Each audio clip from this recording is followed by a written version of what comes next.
do a very aggressive, like super aggressive growth strategy, but I've turned him down. I just think I don't know him that well enough. Yes, his skills suited my skills, but I'm doing well on my own. Yes, go. And I just felt that I didn't, and if he doesn't bring his part, then I'm just paying out 50% of my profits for what? No, so 100%. I thought about it long and hard, and I'll keep, I like to network and I like to have, a network of people, but I'm much more picky about, because I've seen, I'm less naive. Yeah. I've seen how things can possibly play out. Yeah, 100%. And I think when SAPIN went into business, because we were bought over by a joint venture company, and Anzu had given, number one, please don't give majority shares away. Eh? Even if you're 51% owner, you must be majority shareholder. Eh? And one thing to work out is an exit. So whether voluntary, involuntary, if they get divorced and their spouse now wants half of the entire stuff, just always keep that in mind in terms of death, and make sure to the T, you've got down exactly what the roles and responsibilities are. Who's going to be the shareholder, who's going to be the director, and their roles to a T. So that's just with regards, I think you do need a session with Bruno and the team.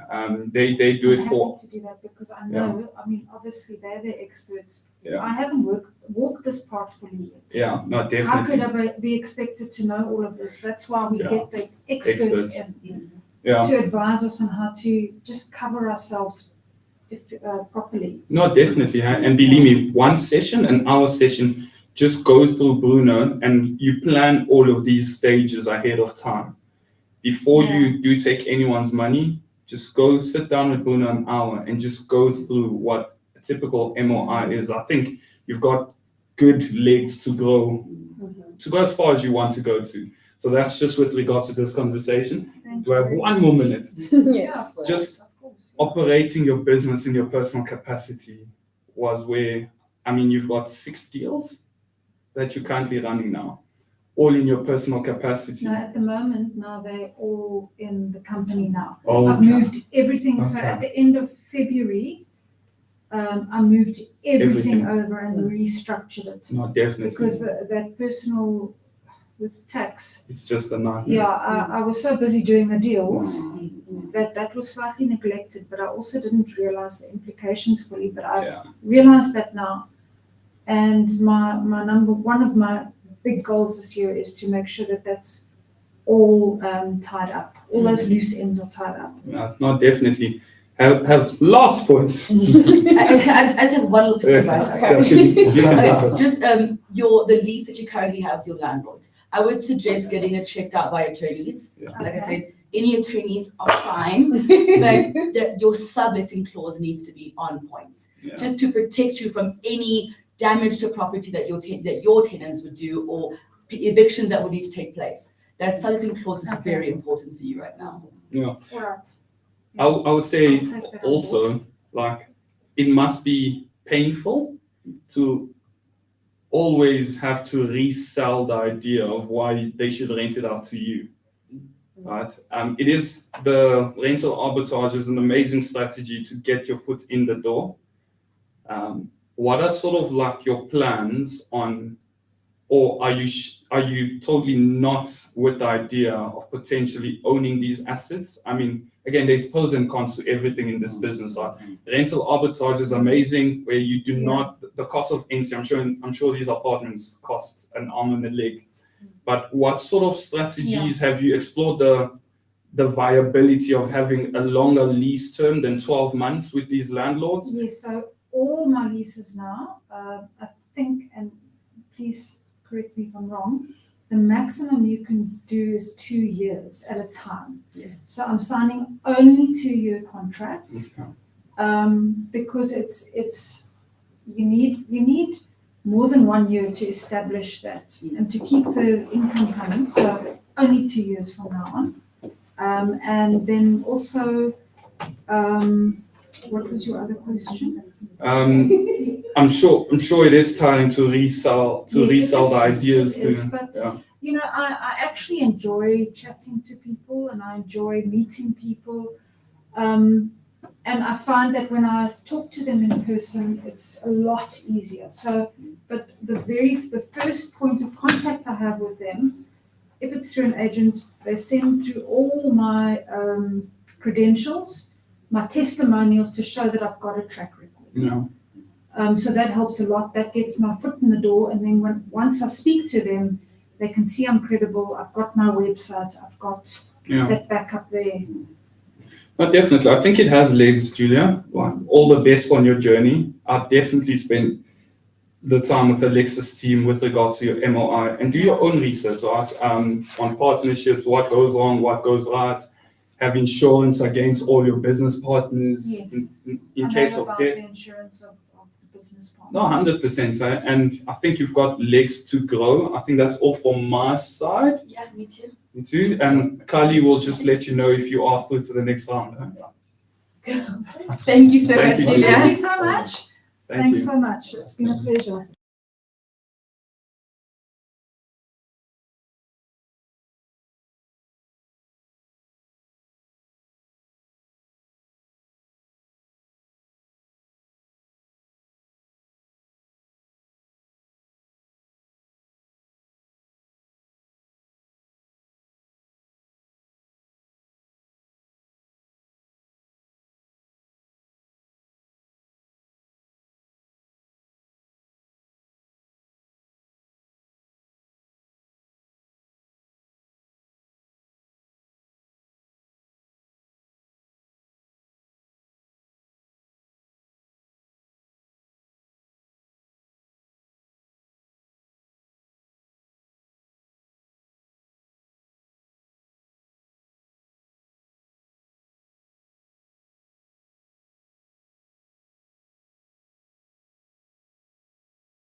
Okay, Alexa?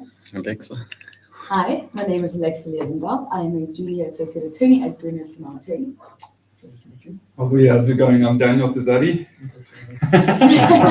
So just as a disclaimer, also a student. Okay, all right. My name is Paramide Mahau. I'm from APSA Home Loans. I represent internal channels. Thank you. Hi, I am Khali. I'm head of Invest of the Year Award. Yeah, Samuel Ndlovu. Well, I think for just Alexa and sorry, you can just read it. Paramide. Or for Alexa and Paramile, my name is Mabuye Mukwena, by way of introduction. And I thought, before I get into the presentation itself, just talk about a little bit about myself and some of the things that I live by. So I decided to put these on the page there because these are the 4 agreements, and I got them from a book called The 4 Agreements.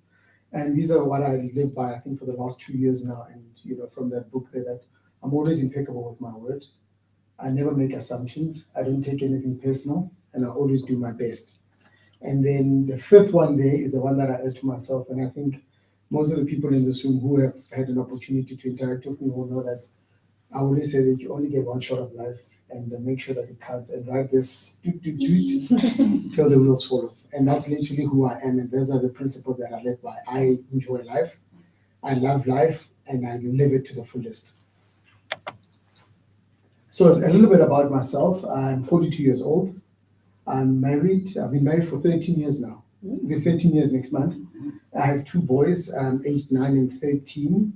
And by profession, I'm an entrepreneur, so I run a facilities management company, amongst other things. And then between myself and my partner, we have beauty salons and other smaller businesses. And recently, I've promoted myself from a title deed holder to a professional property investor. And I'll explain why I say that. And then, as I said, I'll always put it, I absolutely love life, and I live it to the fullest. So the reason why I got into property, or the reason why I wake up every morning, and the reason why I do what I do, is because of these 3 individuals that have surrounded me in this place. Yeah, as you can see, we're a family that loves adventure. And this is the reason I wake up every morning, is to make these people the most proud of me and be the best dad. And other reasons that, over and above the family, other reasons that I do what I do, and I do what I do with passion, is because I want to leave a legacy. Most of us are aware that within our culture itself, it's very rare that we can have legacy and we can have businesses that will outlive us. And that is one of my key goals in life, that I leave businesses, or a business that will continue and outlive me, and hopefully build into a 2nd generational business. And it all stems from these individuals, this crazy bunch that are called the misfits that are here. So the deal.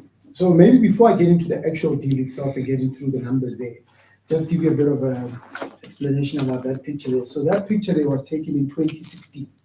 So this was for me, it was the 2nd deal that I had done, because the first one was a rental flat that I did when I was a very young man in 2006. And then this was our first actual home with my wife and the family. So it was our first family home that we had there. So, and the reason why I put this in today is that, it created a bit of complexity when it was time to actually put the deal forward and decide what is it that we're going to do. So when we bought this house in 2016, wife was very happy. We did a lot of work in it, and we renovated it in about 2020, just as COVID was starting to be relaxed.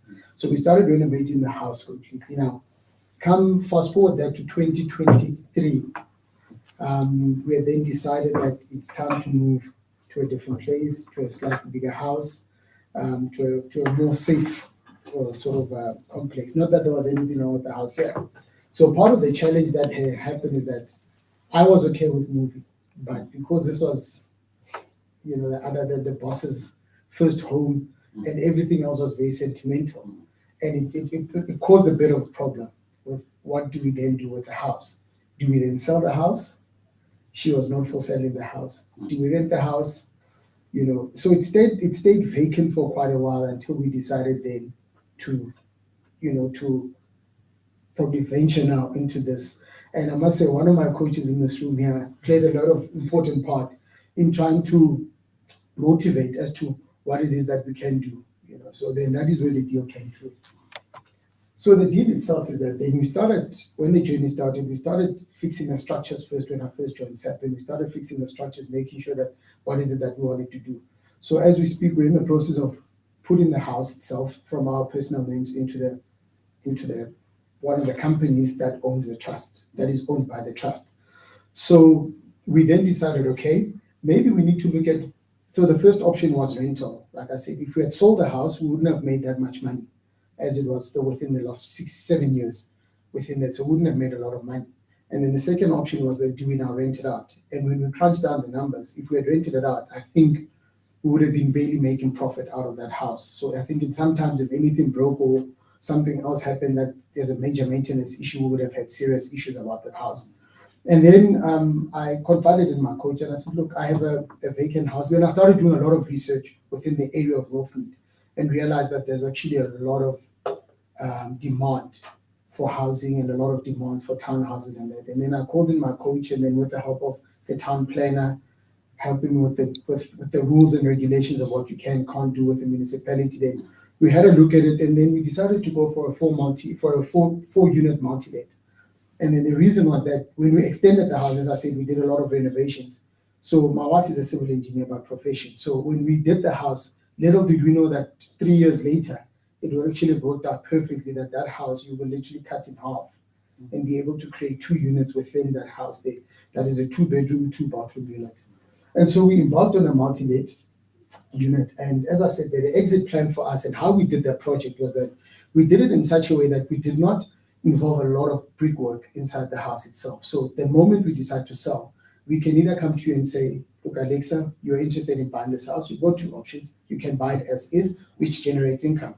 But however, if you are family oriented and say, look, I want to buy it as a family home, literally within a day or 2, we can be able to take out all the other things and turn it back into a house as is. So we did not do a lot of work inside there, but it was just done very smartly by the smarter person within this relationship here.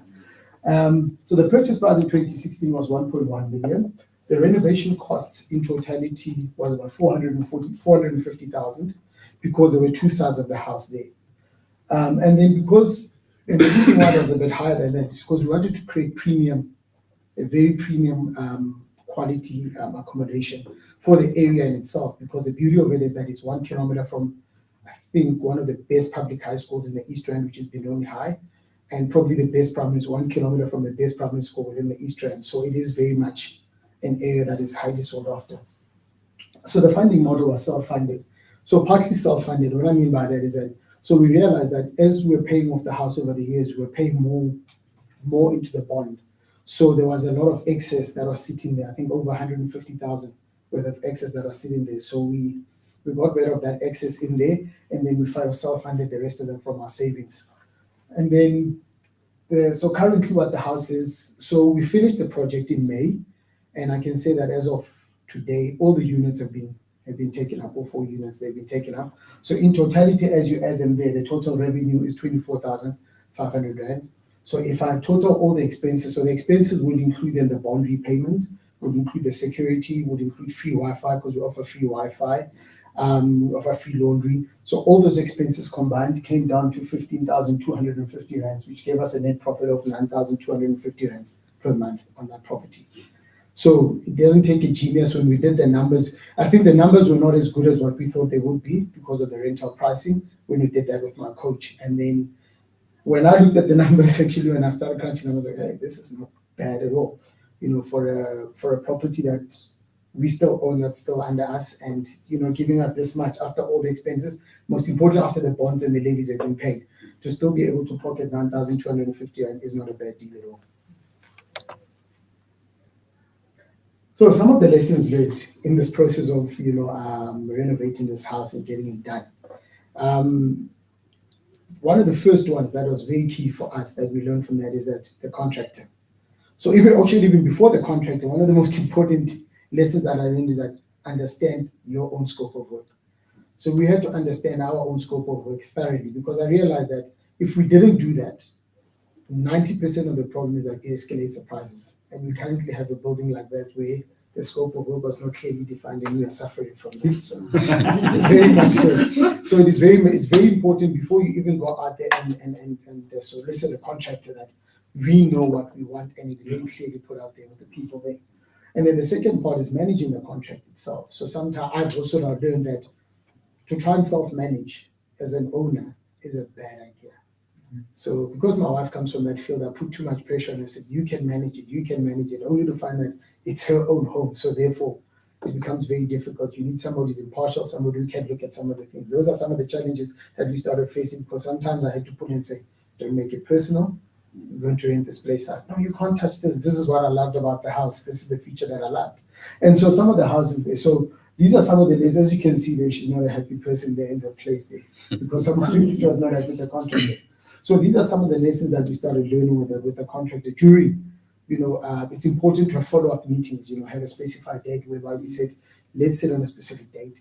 Let's talk. Where are we? Where are we with the budgets? How are we going to allocate the payments? Because that's also very important, because now when you allocate a contract, you find one that's 175% up front, and we say, no, it's not going to happen. So it is also very important to keep in touch, to be always knowing what else to do there. So this next picture here gives you what, as an example, what one of the rooms that we converted looked like in the beginning. So it looked like this in the beginning, and this used to be our TV room. This used to be our TV room there. And then, as you can see, we started off as a TV room. And in this little corner here, as you can see, there was a fireplace that was busy damaging the place. And then we converted it to, eventually it looks like that. So that's what it looks like there. And that unit there is a 2-bedroom, 2-bathroom. 1 bedroom is en suite. And with a separate lounge and open plan kitchen and dining room. And as you can see, these are just some of the pictures to show you what the house actually now looks like in various departments there. So this is the exact one that I just showed you with the kitchen there. This is what its ensuite bathroom would look like, and this is what the secondary bathroom looks like, and this is what the bedroom looks like. So this bedroom ties in with that. And just generally the rest of the house, and this is the other unit that we have, the one that I said we separated the house into there. So this is what the other unit looks like in terms of the kitchen. And this is just in general what the house would then look like, and some of the plumbing work that was done in the house, which was very beautiful. And I think that's all that is from me. And in my township where I come from, they say tango. Okay. Thank you very much. Open for questions. Cool. So as a disclaimer, he's also my business partner. So Oh, yeah. I'm trying to be impartial. Wow.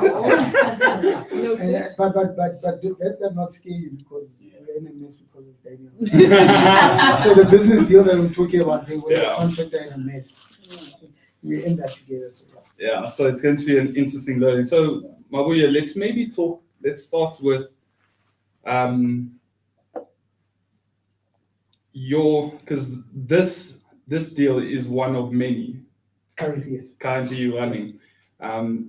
Your journey coming towards say SAPIN, if you could start over your journey, what direction would you take your portfolio towards? If you could come fresh on a fresh what do they call slate, with no properties acquired. With no properties acquired. Yeah, what would you do differently from what your portfolio currently looks like now? I think, to be honest with you, I'll probably invest more in education and knowledge. That's the first thing that I realized. That's the first thing I would have done. Probably invested more time.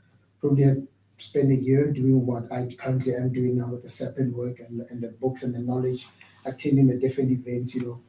There's a lot of knowledge that I picked up from, whether it be with ABSA, whether it be with TAF, whether it be with SAPIN itself, that I picked up, and that is what I found invaluable. And it was able to make my life easy now, and I can only imagine what it would have done back then if I had that type of knowledge. Just to say, for example, I come from an era where they said, property will make you rich. How will it make you rich? Buy one, rent it out, and then pay it off, try to pay it off quickly, then buy the other. And you realize that is so, linear. And you realize that there's so many facets of property, there's so many ways of making money, and I would invest a lot of my time in knowledge before anything else. Okay. And the rest of your journey, what does the next step look like? Because it's kind of hard judging someone that has properly allocated the right structure you're moving into now, the funding you utilize. I'll let my colleague talk about the risk management. You did talk of your exit strategy What does your journey look like from this point on? It's very exciting. Look, and I'll disclaim that I'm holding thumbs that there is another project that I'm working on now, and it's in the township, and I'm holding thumbs that it comes through before the 31st. I'm really putting a lot of pressure on the contractor to get it done before the closing date of the rest of the year. I think that is my current one. It's a 13-unit building in the township, and very creatively done. And that's the one that I feel that is where I learned a lot from, and how you can use, what did they say, within the constraints of the law, how you can actually use that in your favor. And that's exactly what I applied with that specific building there. And I think part of my second part of the year is those units there. So by the end of the year, portfolio will have about 20 units in totality. But my goal is to have 100 units in the next 5 years. So that means that probably for the next 6 months, it's just going back and regrouping, managing these ones here, getting the structures correctly, that we manage it properly, but also, unlocking a lot of equity, because again, with the lack of knowledge, most of the properties that I do have are all bought cash. So now we're trying to go back in reverse and unlock some of that equity to possibly go into other deals. So those are some of the things that, also some of the lessons I learned is that sometimes, not doing everything with cash, that if you always have something that's there. But unfortunately, I went the other way around and made sure that I think there's only one, actually this property here is the only one that's actually bonded. Everything else in my portfolio is, much as it is bonded, but I think I like the way you started off, because you actually used equity, yes. To refinance, the whole thing, and do it the way you wanted to do it. And I must commend your wife as well for liking that property, in the sense that you did not sell it. Yeah. You left it empty, vacant, but you were still thinking what you're gonna do with it. I think that was a brilliant, start with that. But again, do you think, in terms of that whole model, I saw that you say it's self-funded, but this. Yeah, that's partly us. It's partly self-funded. Yes, yeah. Going forward, into other opportunities. I know you mentioned buying cash and all of that, and which is not always a good idea. Well, how would you look at making sure that you have access to funding? Looking at the future, ventures. So, so for the last step, I think, for the last couple of months, I've had engagement, for example, with APSA in terms of what they've got on the table. So, I think I'm going to be spending more time with this part. That's why I say for the next 6 months, I'm probably not going to purchase more products, but it's now getting back and saying, look, this is the entire portfolio. So from that entire portfolio, just to give a figure out there, we've got a portfolio with 10 million, our entire property portfolio. To say then, out of that, only 1.1 million is bonded. How then do we unlock equity from the perspective of being from a bond originator, from the banks, to say, because I'm also learning a lot from the banks. What is it that the banks are requiring? What is it that, some of the skills, like for example, where I was chatting to my coach and said to him that one of the things I learned actually, and it was, I think, I'm not sure if it was an APS or a SAPIN event, where they said that sometimes banks are very reluctant to do multi-lets. So how do we do that? So I'm busy setting up a separate company that's going to have a master lease for all the buildings there, so that I get, so that, for example, I can get one lease under this company here that owns the buildings, so that I can be able to say, look, bank, I've got equity, I've got the security. I've got the security. You did this disclaimer. No, it wasn't you. I was just telling you what my plans were. So I've got equity. I've got a lot of security in terms of the house, but I've also got cash flow in terms of one master key coming in. So if I've got 60,000-70,000 rands coming in every single month, then it's easier for the banks to say, okay, we can see where that's coming from. So those are the lessons learned. But going forward, and when I started my journey at SAPIN, I never believed in having bonds. I didn't like them. This was my preferred style, and we butted heads with my coaches in the beginning to say that this is what I feel that I need to self-fund my properties. And then you realize that, yes, it's a very good strategy if you can afford it, but it'll take you longer to achieve. For example, the 100 units that I want. Then it'll take me longer. It means that I have to spend time, build up the kitty again, get some more. Whereas if you do it through debt, is the easiest way and the quickest way to be able to get to the goals that I have there. So that's one of the strategies that I have in terms of I am sitting with one of our SAPIN's one originators. Christian is very creative, was helping me unlock the equity. But I've also had conversations with ABSA whereby they've come out and seen the rest of the buildings, have done a lot of what do you call this? And the valuations, doing a lot of the valuations and see how else, because I remember there is a product that they have, that universal loan. How else can you also use a product like that to unlock more opportunities for me going forward? I don't know if that answers your Yeah, question. you did. You mentioned universal loan. Already my client. Already my client. Okay, any other questions? Okay, awesome. With a minute to spare. Yes. Okay. Thank you so much, Mabuye. This is phenomenal. Like you said, the fact that it's still your actual home. Because who was it? The guy that said the property guru guy who's basically in Robert Kiyosaki's league was like never sell, like no matter what, never sell property. There's a guy, I forgot what his name is, but yeah. So the fact that you can just keep retaining and moving it past is pretty awesome. But yeah, the judges will deliberate and we will notify you. Thank you very much, and thank you for allowing me the opportunity to present. Thank you so much. Cool.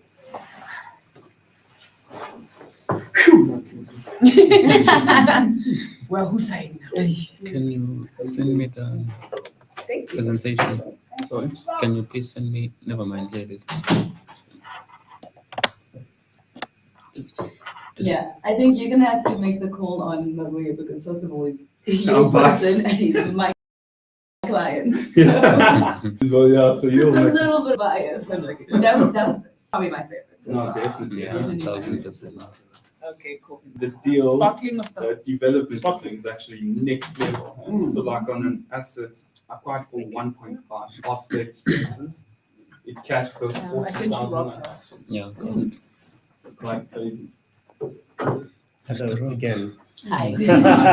Now we are ready for you. Huh? Are you ready for me? Are you ready for us? I am. I think I was born ready.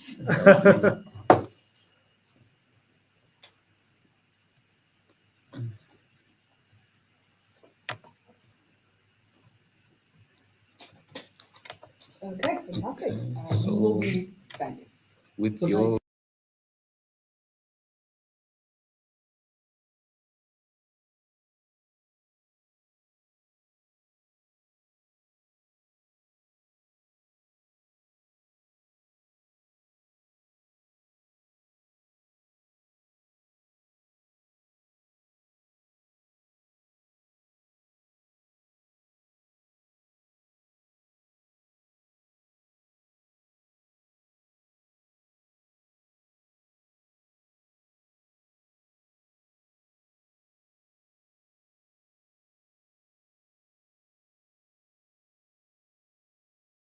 Thank you for your patience. Okay, oh, wait, we need to introductions. Yes, please. Yes, That would be okay. lovely. Cool. Hi, my name is Alexa Leventhal. I'm the associate attorney from Bruno Samar Attorneys. Alexis, nice to meet you. How's it well? I'm Daniel Tizadi, head coach at SAPIN and also an investor. Nice to meet you. Hey, Rob, my name is Paramide. I represent ABSA Home Loans, one of the managers for internal business channel. Nice. Hi Rob, my name is Khali Maswani. I am head of Investor of the Year Award and I work for the SA Property Spaces Network. Samgelo Ndlovu, and I'm part of the SA Property Investors Network, specifically in the finance and operations. All right. Good morning. Thank you very much. Thank you for the opportunity. What a story. My goodness. I could pay to have people listen to a presentation about this development, and well, a shout out to ABSA for the opportunity. My story matters. Big shout out to that. So thank you for putting it together. I think as investors in a South African space, we have very few platforms which exist like this, where we can celebrate or even share the story to people that would understand it. I think at the coffee shop, you just try to grab an opportunity to share it with an investor who might not otherwise be in the property space or property inclined, and your project's going to take too long or whatever the case is. Let's tell you a little bit about Rob after appreciating all of this.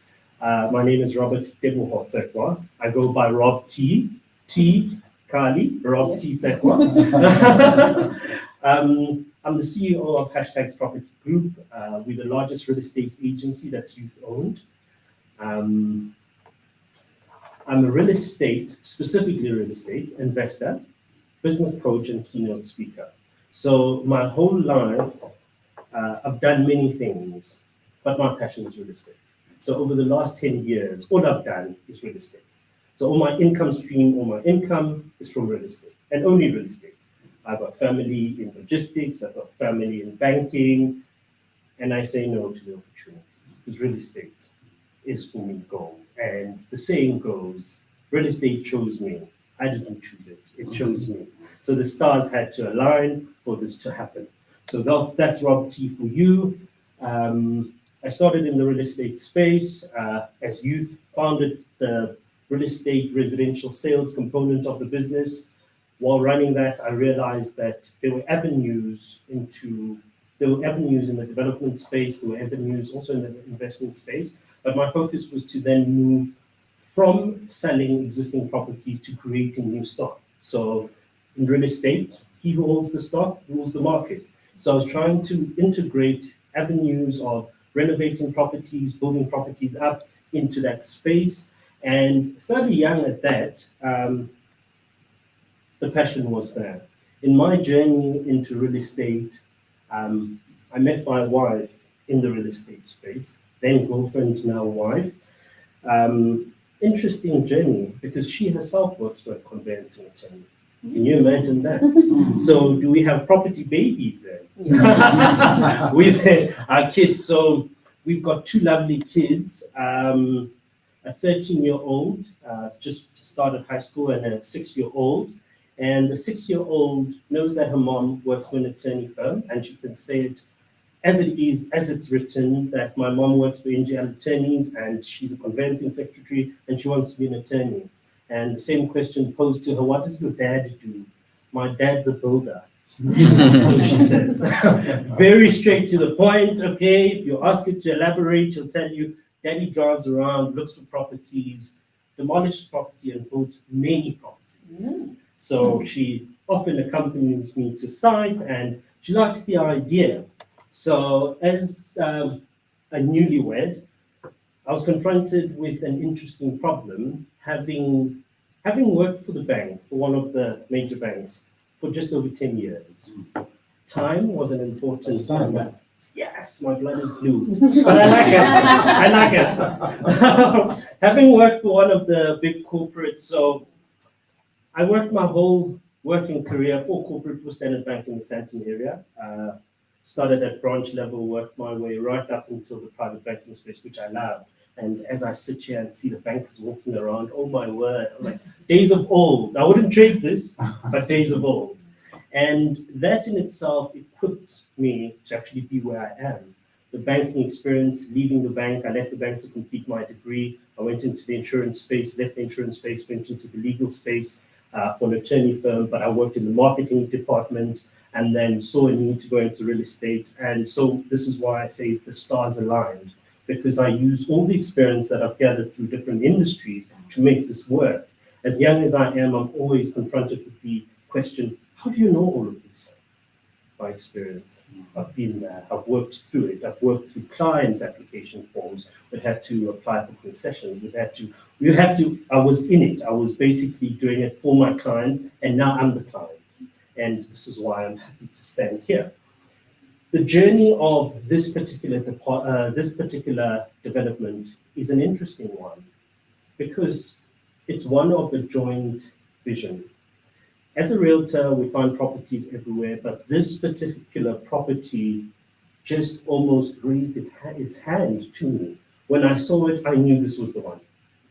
Previously, I invested in smaller developments and only in my investment capacity.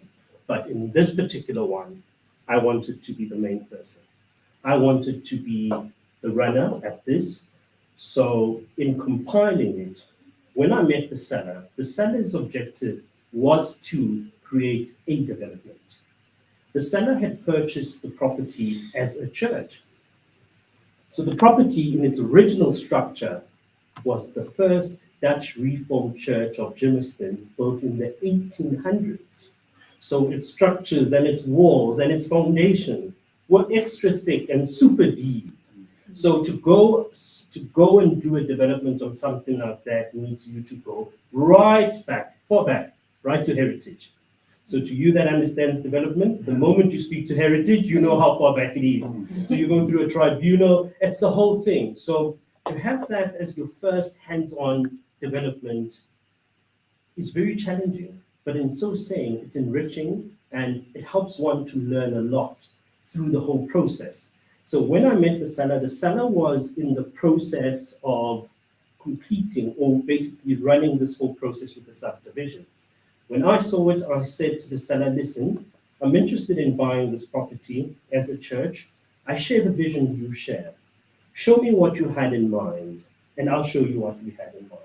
And our diagrams were 70% the same in terms of the vision. So the vision for the development then was swayed towards the sellers, Mr. and Mrs. Doronda. They're in their 70s now. They're quite old. They were bankers as well. Yes, they were bankers as well. Perhaps they saw it, but they couldn't run it through.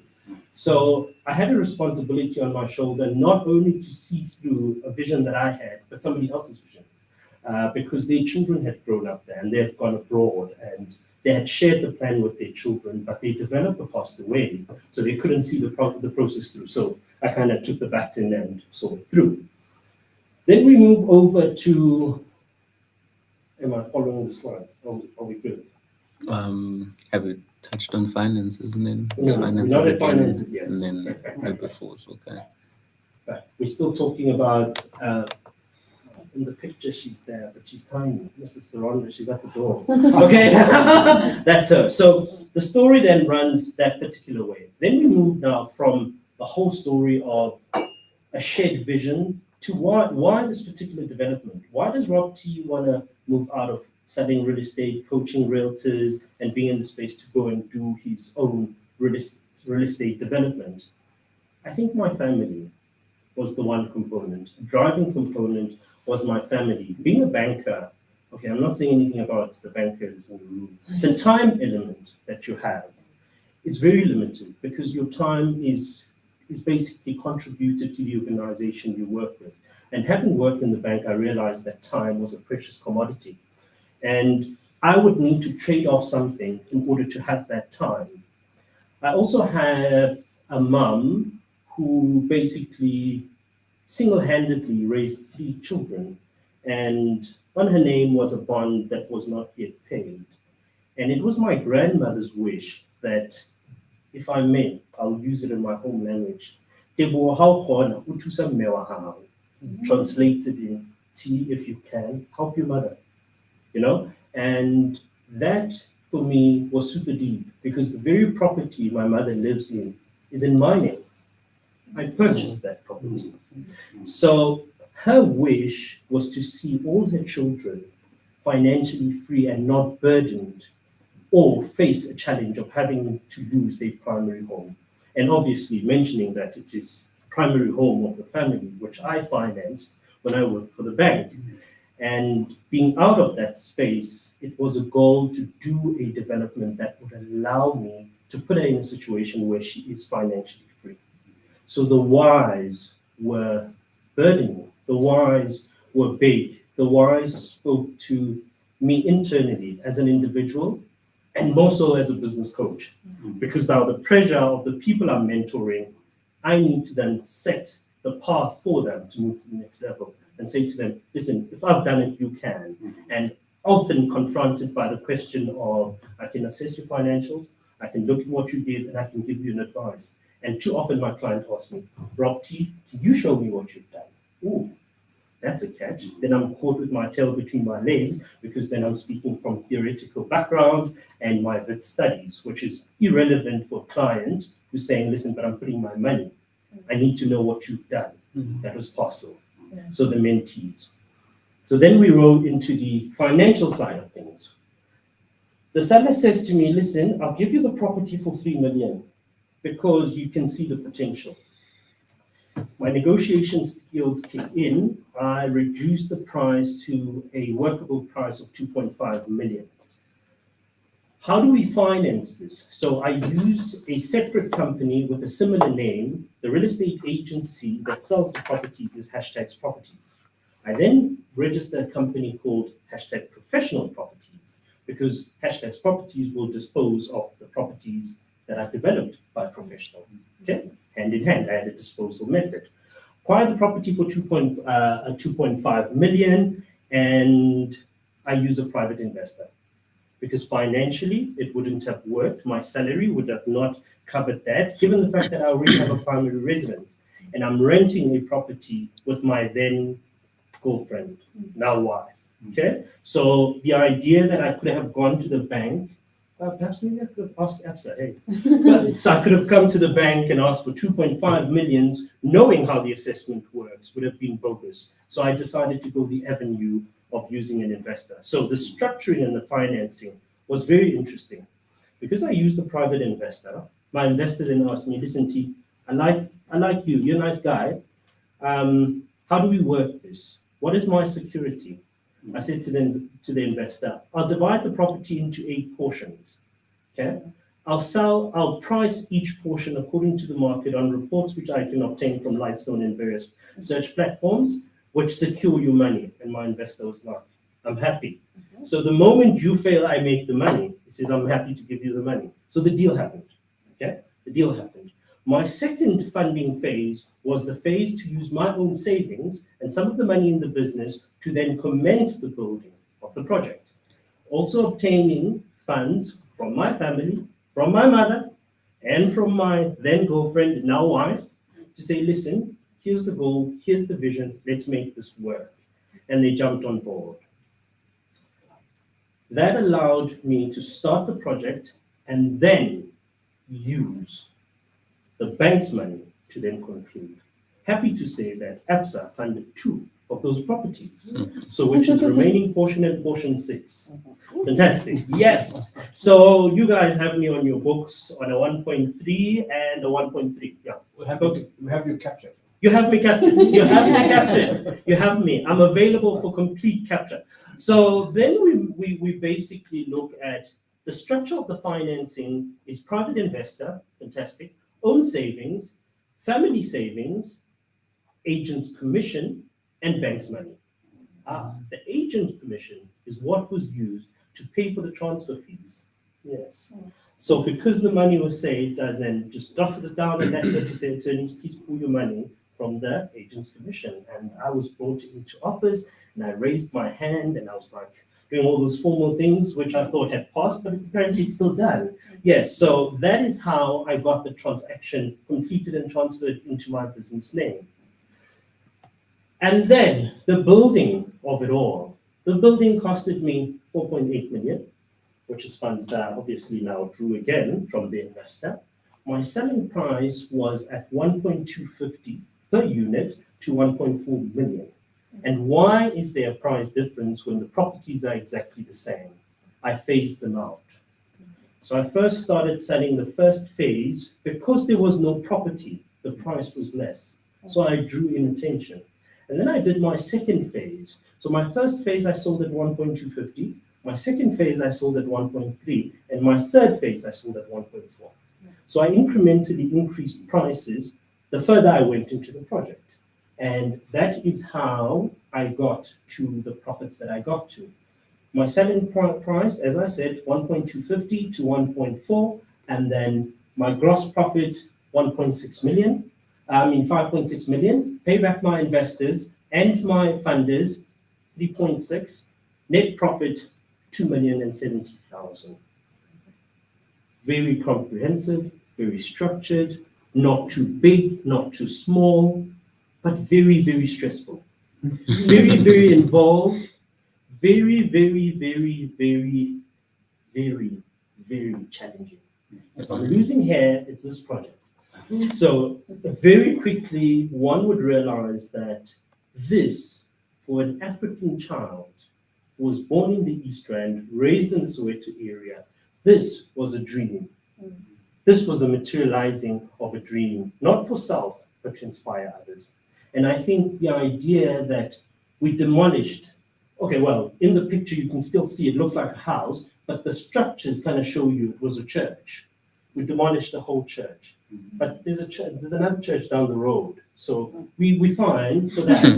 We demolished the church and put down properties that enabled middle income young professionals to move into an area which is predominantly a white dominated area and otherwise would not have been able to live there.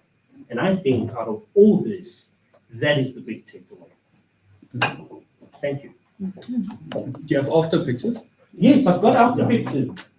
So how many? 1, 2, 3, One, 4, 5, during, 6, 7, 8.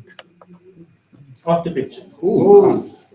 Nice, very After nice. pictures. Okay. And this is where the two vehicles are on the picture. That is my home. That is where I live. Oh. So I don't have a bond on that property.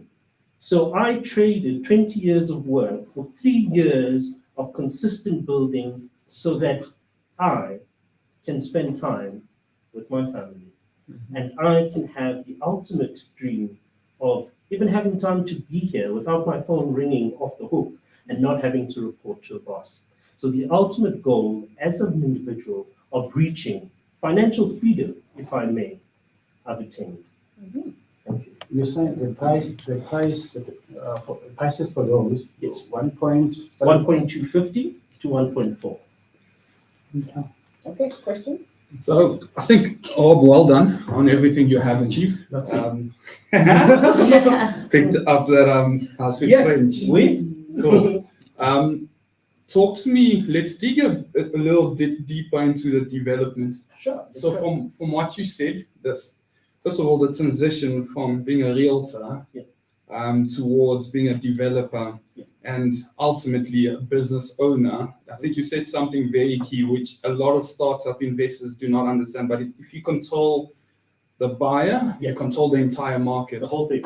And you did, I think, a phenomenal job from one of your companies being the buyer to the other one being the seller. From what I gather, is the other company a developer? Yes. Your company as well. Correct. So well done on controlling that entire process. Thank you. But talk to me about the procurement phase of the development. I mean, you're doing your due diligence. Yeah.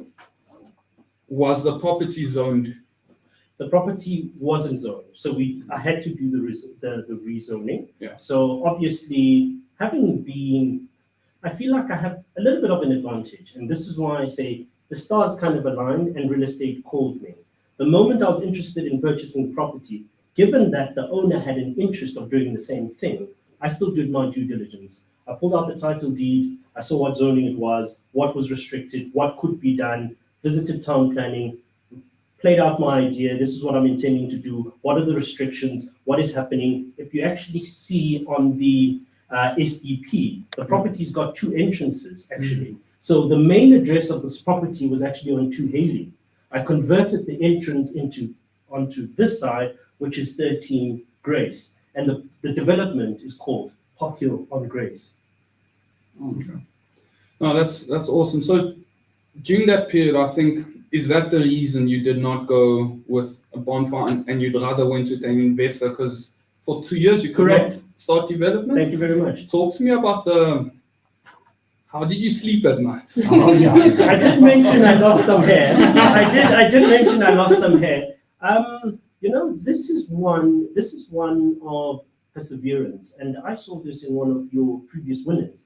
They mentioned perseverance, and I was like, perhaps that should be the caption, because here there's a lot of patience and perseverance that is required. Because often I'm asked, T, how did you do it? I'm like, the moment you're able to carry a bond of 2.5 million for 2 years without making a cent, you're ready. You're ready. And to be fairly honest, it's unlikely that that is possible, Yeah. actually. You have to have structured it in a different way. Otherwise, I would have depleted my savings in that period. Okay. Please jump in. I was going to follow up on your question. No. Is it sectional title or Full title. full title? You see the one property's got a swimming pool? Full title. Okay. So I think going further into now the development. So you've rezoned the property. Mhm. You did not go tender out. So you were the developer. Correct. Have you done projects before? Yes. So as I've mentioned, in the real estate business, I have business partners that do developments, but single properties. They don't do multiple properties. So I've invested in their businesses. So they would call me and say, T, listen, I've got a bond grant. I was allocated land by so-so attorney or whatever the case is, or I've got land. So my duty is then to build, but I need to get to a particular point before the bank can start paying progress payment. Yeah. I need 50,000 to put the foundation and then to move to window level so I can call the bank. And then I would come and actually invest in that. Oh, So okay. I played around a lot in that space and I enjoyed it because it was simple. It was secured investment. It was an undertaking from the attorneys to say, okay, noted T, you've given 50,000 on this amount of money. This is what's going to be reserved. And equally so, the developer or the person who's building would have to look after that to make sure that they can get repeat business. And on top of that, I only did it with the people in the real estate business, in my real estate business. Okay. No, well done on that. Thank you. So before I hand over to my colleagues, Yes. you brought in a business partner in the company that acquired the assets. How much shares did you give away? So we didn't work on a share, we worked on a percentage on completion. Okay. Correct. Okay. Why did you go with that model? Because of the time element. Mm-hmm. That is the only reason I went for that. I wanted a time element. I didn't want any equity holding. I didn't want any continuous relationship. We wanted a start and a clean end. Yeah. Yeah. So even if I were not able to complete, he would be able to take over the whole project, recover and still make profit. Okay. Should you do this project again, I am. specifically for the Doing funding? another one. Specifically on the funding. Yes. If you did not rely on a private investor, Yes. how would you run through this again? I'm doing one, if I may. I'm doing one in the next street. It's the only vacant stand that's now left in the Park Hill space. I'm doing one. I'm using my profits from here to secure the land. Okay. So I've replaced my investor. I secured the land. Well done. Thank you. Have you heard of GPF and TUF, and have you explored that direction? I haven't. Here's why. I wanted to do my own in my own way so that in future when I look to expand, I can consult with them on doing multiple projects. No, 100%. So I definitely think just educating yourself around minority lenders and the grace period they give developers, I think takes you to the next level. But this is good work, man. Thank you very much. It's good. Thank you for that. Heads up. Questions? Okay. Yes. Yeah, no. Yeah, please, the banker. I think you've covered most of Yeah, it, yeah. most of the stuff. But I'm just curious to know from the social contribution side of things, jobs, employment. What's your take on that? There's families there out there who are Absolutely. looking for anything. I think the social contribution of it is one that's continuous. The whole project team that I used here, not the project team that I appointed, not the subcontractors. The main project holder, my main builder, has, after this project, secured a home for himself and a bakkie. So in our next project, he's taking on more responsibility than what he did here.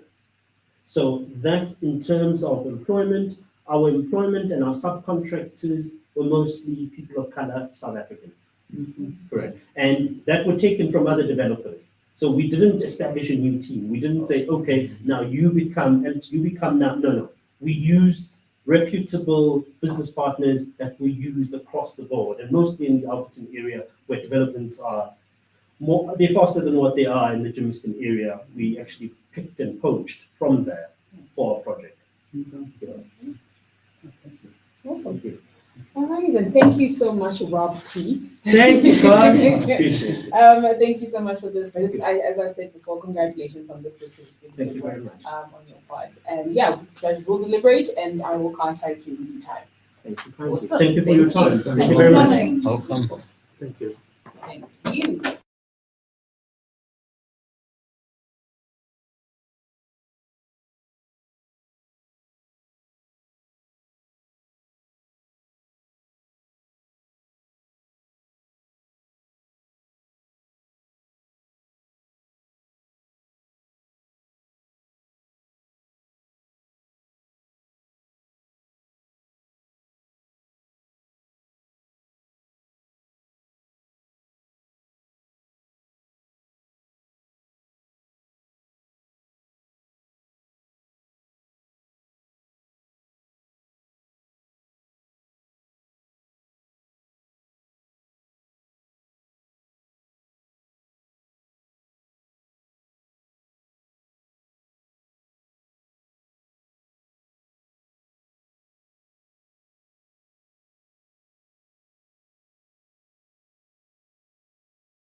Okay.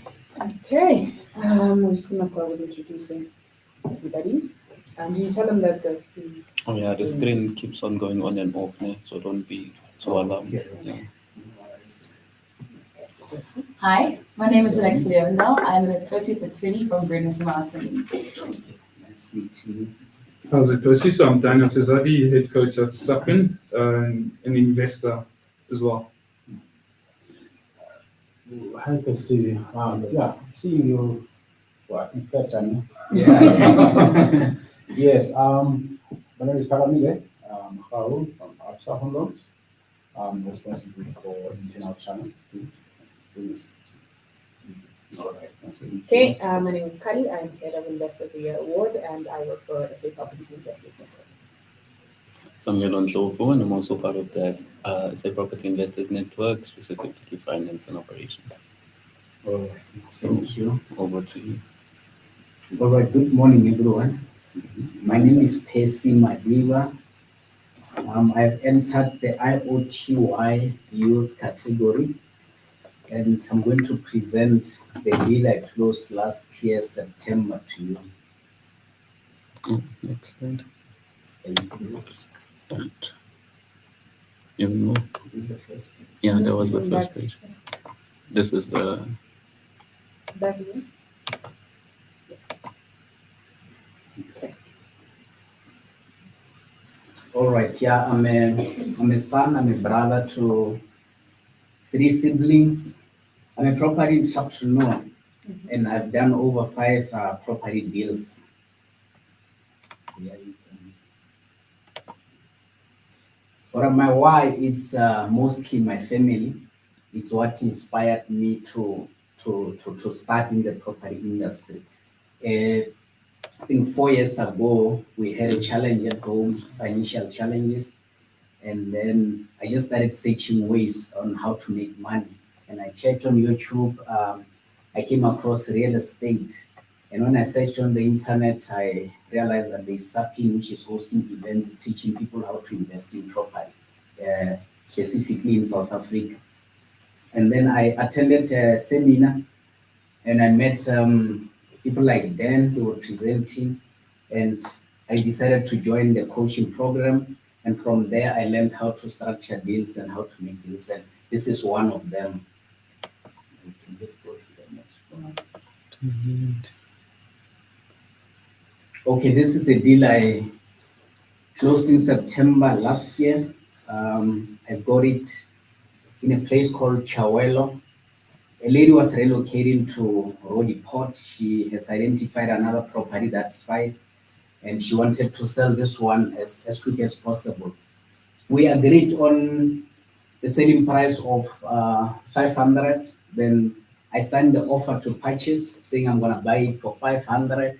I realized that it can sell for around 700, but I did list or advertise it for around 650. So during the process, we had an issue with Eskom. Eskom came and said there was some illegal connection in terms of electricity on the property, and they charged the seller some money, around 20,000.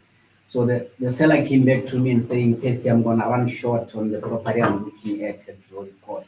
So I had to come up with a way. I consulted with my attorneys, and they said, how about we do a power of attorney? I sign the transferring documents on the seller's behalf, and then we will cut the cost of property transferring into my name and then into him. So it will go from the seller's name into the buyer's name. Then that's where we cut the 20,000, and then we added it to here. And then we made an addendum to say, okay, we're gonna add 20,000 to the purchase price between me and the seller. Then we agreed on that. Fortunately, because the area I'm quite familiar with, and I had a lot of marketing and advertisement in the area, I have people in the database who are already looking for properties in the area and those who are selling. Then I showed it to this couple, which was staying in the same area. They were renting, and this property was just close to where they were renting, and they agreed to buy it for 650. Then we assisted them with the bond originator. Then they got approved for 650.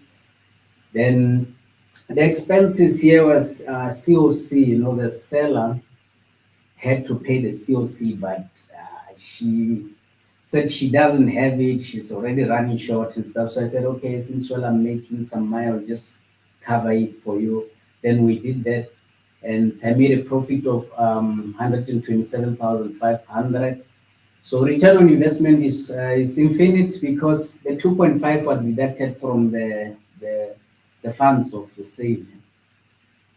Yeah, we can move. So this is the property. Basically, I didn't do anything on the property in terms of investing or putting in labor. It was already painted and in good condition. It was a 3-bedroom, a bathroom, a kitchen, and 3 bedrooms at the back, and there was another storeroom on the side. Yeah, that's pretty much it. This is inside. The kitchen, the living room and stuff. Yeah, that's pretty much it about my deal. And thank you. Okay, fantastic. Thank you, Percy. So I just have a question with you regarding this. This is a back-to-back deal, right? Yeah. And we know that with back-to-back deals, time is of the essence, because you can't afford to actually take it onto your name. How did you find the purchaser so quickly? Like, how did you advertise it in the sense that, yeah. Okay, what happened is I bought 90 days on the offer to purchase. I asked the seller to give me 90 days for me to get the bond approval. So also the deal was subject, the offer was subject to bond being approved. Then I started talking to the people. As I said, I had a database of people looking at the properties around. So that couple already were familiar with the area. They came on the property, they came to see it, and then they liked it. The seller wasn't staying here. There were tenants who were staying here. So the seller wasn't staying at the property at the time. Okay. So just to share, Percy. Another one. Anyway, so you signed 2 offers to purchase, because obviously you signed one with the owner of the house, and then the owner signed one by virtue of you with the seller, or did you only have one offer to purchase? No, I actually signed 2 offer to purchases, 100 between me and the seller. Yeah. I signed that one, then 650 with the buyers. And then during the process, the seller came back, after the issues with ESCOM, she said, okay, can we add an addendum? Then we did that, but I asked her for power of attorney if I'm to add 20,000, because we're already in a legally binding document. Yes. Yeah. Yeah.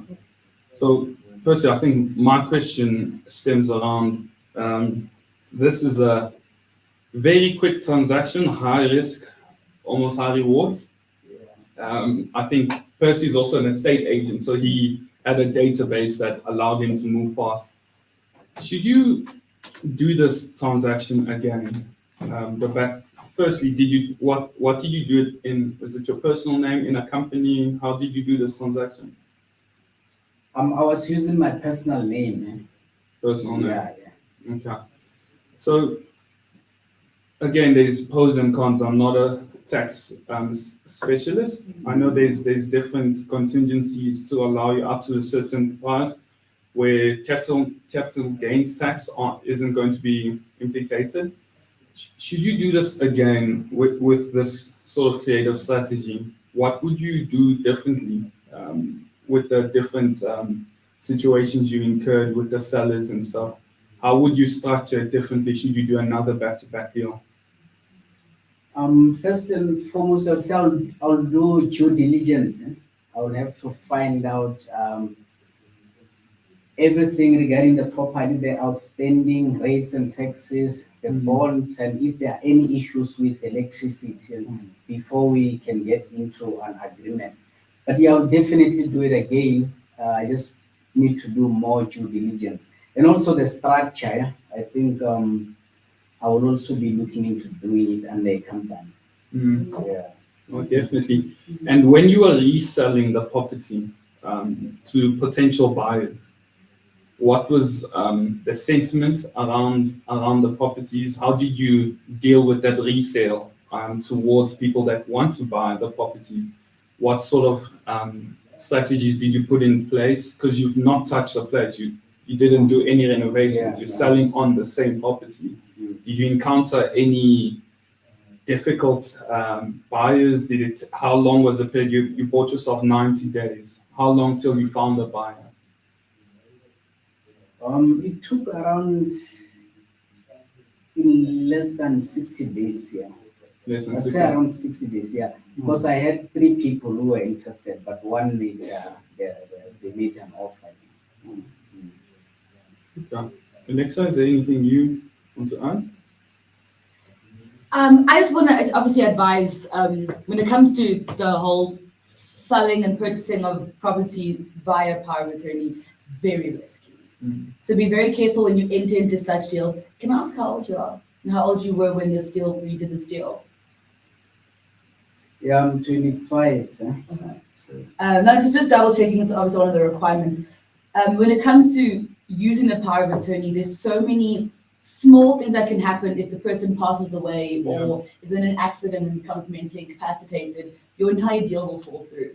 So when it comes to having, because I understand you had the OTP and then the power of attorney, which kind of makes me think you didn't really include specifications in the OTP with regards to the power of attorney. So if that is the model that you want to move forward with, it's perfectly fine. Just make sure you've taken your OTP to an attorney to review it so that the two could work together Yeah. and not be mutually exclusive. All right, no, thank you so much. Cool. Definitely do that. Definitely, and it's just a model. We've seen people do this on blocks of flats, Yeah. on land even, right? So it's good that you started small, you want to understand it. Again, every back-to-back deal is different. In this case, you didn't need to pay a deposit. Yeah. If you do need to pay a deposit, what is the conversation going to be like? Make sure your team is watertight and they know they've done this before and they know exactly how to guide you through it, right? So some pointers for me, if you're going to move on to the latest stage of the competition with your presentation, I'd spend more time on who you are. Like, I mean, I know this because you've told me what you did with the funds. For instance, paying the school fees of your siblings. Right? It's not just about properties because everyone does almost the same things, right? But the stories and what it allows you to do, I'd spend a bit more time on what you did with the profits, and you never know who's inspired by your story. But Percy, well done. Hey, what's next for you? What are you currently working on? What are you looking to build towards? I'm looking into multi-lets lately. So I want to build a property portfolio of 100 million rands in the next 10 years. That's what I'm pushing towards.